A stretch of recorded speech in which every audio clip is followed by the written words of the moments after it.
பார்க்கும்போதே நாக்குரல் எடுத்துக்கும் அந்த அளவுக்கு டேஸ்டான எண்ணெய் கத்திரிக்காய் குழம்பு. ஒரு கரண்டி சாப்பிடுற இடத்துல 2 கரண்டி சாப்பாடு சேர்த்தே சாப்பிட்டுட்டு போவாங்க. அந்த அளவுக்கு டேஸ்டா இருக்கும்.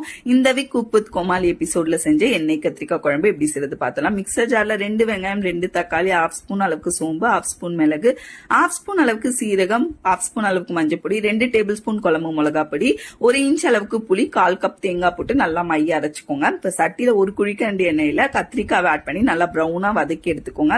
அதே எண்ணெயில 1 ஸ்பூன் அளவுக்கு கடுகு, 1/2 ஸ்பூன் அளவுக்கு வெந்தயம், கொஞ்சமா கருவேப்பிலை, 1/2 ஸ்பூன் அளவுக்கு பெருங்காயம், 15 பல்லு சின்ன வெங்காயம், 10 பல்லு பூண்டு போட்டு நல்லா ப்ரௌனா வதக்கிட்டு அரைச்சு வச்ச அந்த பேஸ்டையும் ஆட் பண்ணி நல்லா ராஸ்மெல் போக மிக்ஸ் பண்ணி கொடுத்துட்டு தேவைக்கேற்ப உப்பும் ஆட் பண்ணி வதக்கி வச்ச எண்ணெய் கத்திரிக்காயும் ஆட் பண்ணி நல்லா மிக்ஸ் பண்ணி கொடுத்துட்டு கன்சிஸ்டன்சிக்கு ஏற்ற தண்ணி ஊத்தி நல்லா மிக்ஸ் பண்ணி கொடுத்துட்டு ஒரு 10 நிமிஷம் மூடி போட்டு வேக வச்சீங்கன்னா ஒரு சூப்பரான எண்ணெய் மிதக்க எண்ணெய் கத்திரிக்காய் குழம்பு ரெடி.